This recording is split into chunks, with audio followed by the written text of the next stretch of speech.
the sparkling blue waters of the Caribbean, a turtle named Turbo lived in a cozy coral cave decorated with seashells and glowing seaweed.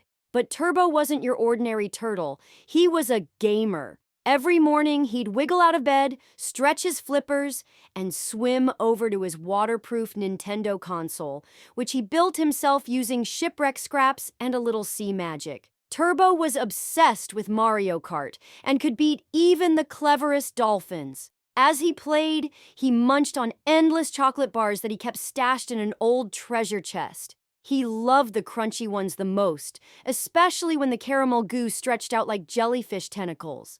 Sometimes fish would gather outside his cave to watch him play, their eyes wide with wonder. "He's on Rainbow Road again," they'd whisper.